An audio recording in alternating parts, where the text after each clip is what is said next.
Hello friends, welcome to my channel law student learning. તો આજે આપણે મુસ્લિમ લોમાં આગળ જોઈશું વકફ વિશે, જેમાં આ પાર્ટ 2 છે, જેમાં આપણે વકફના આવશ્યક તત્વો વિશે સમજીશું. તો આજે સ્ટાર્ટ કરીએ છીએ કે સુન્ની કાયદામાં વકફના આવશ્યક તત્વો. વકફ ક્યારે વેલિડ થાય તો તે આપણે જોઈશું. તો વકફના 3 આવશ્યક તત્વો છે. ફર્સ્ટ છે કે કોઈ પણ મિલકતનું કાયમી શરણાગતિ હોવી જોઈએ. એટલે કે એનો મતલબ એ છે કે જે કોઈ વ્યક્તિ પોતાની મિલકત ધાર્મિક કામ માટે આપે છે તો તેવી મિલકત કાયમી રીતે આપેલી હોવી જોઈએ. સેકન્ડ છે માત્ર ઇસ્લામ ધર્મમાં આસ્થા ધરાવનાર અને પુખ્ત વયના વ્યક્તિ દ્વારા કરવામાં આવેલ વકફ માન્ય છે. એટલે કે જે વ્યક્તિ પોતાની મિલકત ધાર્મિક કામ માટે આપે છે તો તે વ્યક્તિ ઇસ્લામ ધર્મમાં આસ્થા ધરાવતો હોવો જોઈએ, શુદ્ધ મનવાળી હોવી જોઈએ અને પુખ્ત વયની વ્યક્તિ હોવી જોઈએ. અને થર્ડ છે મુસ્લિમ કાયદા દ્વારા ધાર્મિક અને સખાવતી ગણાતા કોઈ પણ હેતુ માટે કરવામાં આવેલ વકફ જ માન્ય છે. એટલે કે જે વ્યક્તિ પોતાની મિલકત ધાર્મિક કામ માટે આપે છે યા કોઈ વસ્તુ આપે છે તો તેનો હેતુ ધાર્મિક કામના ઉપયોગ માટે થયેલો હોવો જોઈએ.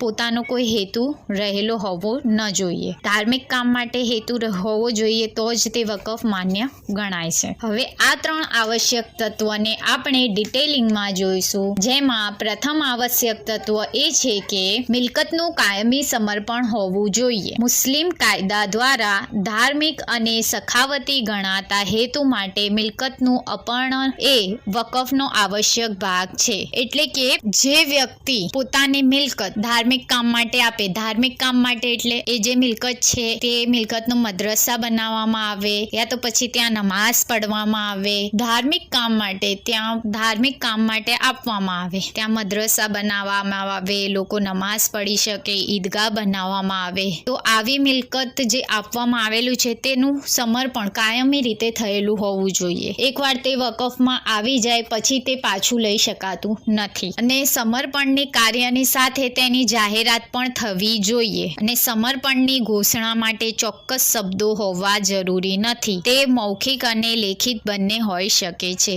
એનો મતલબ એ છે કે જે વ્યક્તિ પોતાની મિલકત ધાર્મિક કામ માટે આપે છે તો તેની જાહેરાત થયેલી હોવી જોઈએ. એટલે કે જે રીતે વ્યક્તિ આપે છે મિલકત તો તેને એવી જાહેરાત કરવી જોઈશે કે હું મારી મિલકત ધર્મના કામ માટે આપીશ, ત્યાં લોકો નમાઝ પઢી શકે, ત્યાં મદ્રસા માટે ઉપયોગ થઈ શકે, એ રીતે જાહેરાત થયેલી હોવી જોઈએ. અને આના માટે કોઈ ચોક્કસ શબ્દો જરૂરી નથી. અને આવી જાહેરાત લેખિત પણ થઈ શકે અને મૌખિક પણ કરી શકાય. બરાબર. હવે આમાં અબુ યુસુફે ના મતે આપણે જોઈશું કે વકફ ક્યારે માન્ય થાય છે. તો અબુ યુસુફના મતે વકફ દ્વારા મિલકતનું સમર્પણ માત્ર ઘોષણા દ્વારા પૂર્ણ થાય છે અને તેને કબજો આપવાની અથવા મુતાવલીની નિમણૂકની જરૂર નથી. એનો મતલબ એ છે કે અબુ યુસુફનો કહેવાનો મતલબ એ છે કે જે વ્યક્તિ પોતાની મિલકત ધર્મના કામ માટે આપે તો તેણે એકવાર જાહેરાત કરી કે હું મારી મિલકત ભવિષ્યમાં આપીશ કે આટલા ટાઈમ પછી હું આપીશ, તેનો લોકો ઉપયોગ કરી શકશે, ત્યાં નમાઝ પઢી શકશે, ત્યાં ઈદગાહ બનાવી શકશે કે મદ્રસો બનાવીને તેનો ઉપયોગ કરી શકશે. તે જાહેરાત કરી દે તો ત્યાંથી તે વકફ માન્ય થઈ જાય છે. ભલે પછી તેણે કબજો હમણાં આપ્યો ન હોય કે તે ભવિષ્યમાં સોંપવાનો હોય કે ત્યાંના મુતાવલીની નિમણૂક કરેલી ન હોય, એકવાર તેણે જાહેરાત કરી લીધી તો તે વકફ ગણાય છે. હવે આના કમ્પેરિઝનમાં જોઈશું કે ઇમામ મોહમ્મદના મતે. તો ઇમામ મોહમ્મદના મતે વકફ ક્યારે વેલિડ થાય છે તે આપણે જોઈશું. તો ઇમામ મોહમ્મદના મતે એમણે એવું કહ્યું હતું કે જ્યાં સુધી ઘોષણા ઉપરાંત મુતાવલીની નિમણૂક કરવામાં ન આવે અને તે મિલકતનો કબજો આપવામાં ન આવે ત્યાં સુધી વકફ પૂર્ણ થતો નથી. હવે ઇમામ મોહમ્મદે એવું કહ્યું કે જે તે વ્યક્તિ પોતાની મિલકત આપે છે ધાર્મિક કામ માટે તો તે વ્યક્તિને જાહેરાત પણ કરવી પડશે, એ મિલકતનો કબજો પણ આપવો પડશે અને ત્યાંના સંચાલન માટે મુતાવલીની નિમણૂક પણ કરવી પડશે. આ 3 આવશ્યક તત્વો હશે ત્યારે જ વકફ માન્ય ગણાશે, વકફ પૂર્ણ થશે. જો આ 3 આવશ્યક તત્વોમાંથી કોઈ પણ એક ન હોય તો ત્યાં વકફ પૂર્ણ થતો નથી. હવે અહીંયા ભારતમાં જે અબુ યુસુફે કહ્યું હતું કે વકફ કઈ રીતે વેલિડ ગણાશે, ઘોષણા કરી દે મતલબ કે જાહેરાત કરી દે, મિલકતની જાહેરાત કરી દે તો ત્યારે તે વકફ ગણવામાં આવે છે. તો અબુ યુસુફનો પંથ અહીંયા આપણા ભારતમાં અનુસરવામાં આવે છે. હવે મિલકતમાં વકફ માટે કાયમી સમર્પણ જરૂરી છે, એટલે કે આવી મિલકત કાયમી રીતે આપેલી હોવી જોઈએ. અને એકવાર તે મિલકત વકફમાં આવી જાય પછી તે વ્યક્તિ આવી મિલકત પાછી લઈ શકતો નથી. અને આવી મિલકત સ્થાવર મિલકત પણ હોઈ શકે અને જંગમ મિલકત, એટલે કે સ્થાવર મિલકત પણ વકફમાં આપી શકાય અને જંગમ મિલકત પણ વકફમાં આપી શકાય છે. અને આવી મિલકત મૂર્ત સ્વરૂપ અને અમૂર્ત સ્વરૂપ પણ હોઈ શકે છે. હવે આ આપણે જોયું આવશ્યક તત્વ, પ્રથમ આવશ્યક તત્વ જોયું. હવે આપણે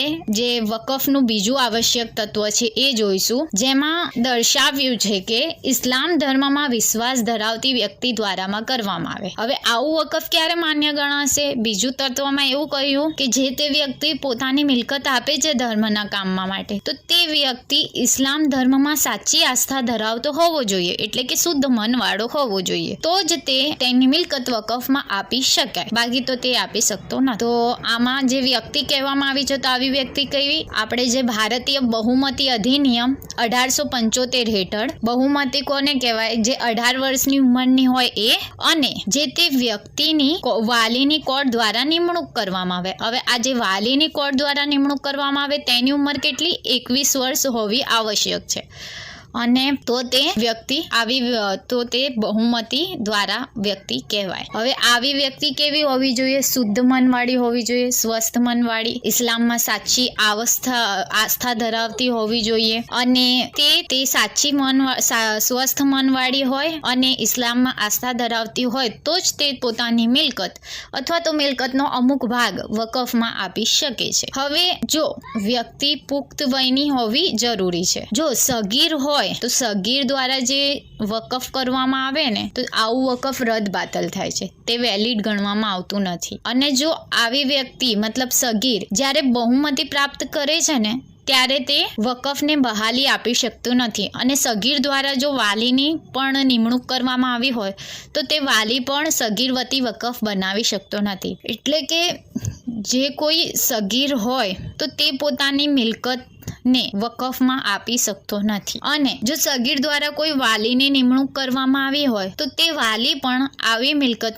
આવી મિલકત અથવા મિલકતનો કોઈ ભાગ વકફમાં આપી શકતું નથી, એટલે તે વકફ બની શકતું નથી. હવે આજે આપણે જોયું વકફનું બીજું તત્વ, જેમાં શોર્ટમાં હું તમને બતાવું કે ઇસ્લામ ધર્મમાં આસ્થા ધરાવતી હોવી જોઈએ વ્યક્તિ, તો જ તે વકફ બની શકે છે. હવે આપણે ત્રીજું આવશ્યક તત્વ જોઈશું વકફનું, જેમાં એવું જણાવ્યું છે કે મિલકતનું સમર્પણ મુસ્લિમ કાયદામાં ધાર્મિક અથવા સખાવતી ગણાતા હેતુઓ માટે હોવું જોઈએ. હવે જે વ્યક્તિ મિલકત આપે છે ધાર્મિક કામ માટે, તો તેના પાછળનો હેતુ ધાર્મિક કામ માટે હોવો જોઈએ, પોતાના નફાનો હેતુ ન હોવો જોઈએ.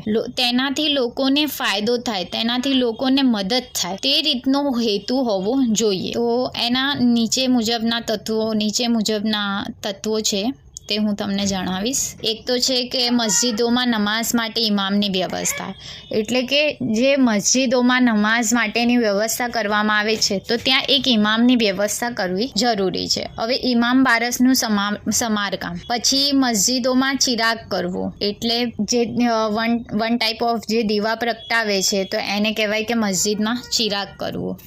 પછી ગરીબ સંબંધીઓ અને આશ્રિતોનું ભરણ પોષણ, ગરીબોને મદદ કરવી, ગરીબોને દાન કરવું એટલે ખૈરાત આપવી, કોઈ પણ ઈદગાહમાં દાન કરવું. ઈદગાહમાં દાન કરવાથી ત્યાં લોકો ત્યાં નમાઝ પડે, ત્યાંનો ઉપયોગ થાય. અને હજ યાત્રા માટે ગરીબોને મદદ કરવી, કોઈ ગરીબ હોય તેને હજ યાત્રા પર જવું હોય તો તે વ્યક્તિને આપણે મદદ કરવાની, તે હેતુ હોવો જરૂરી છે. અને ધર્મશાળાઓ બનાવવી. હવે આપણે વકફના આપણને 3 આવશ્યક તત્વો જોયા.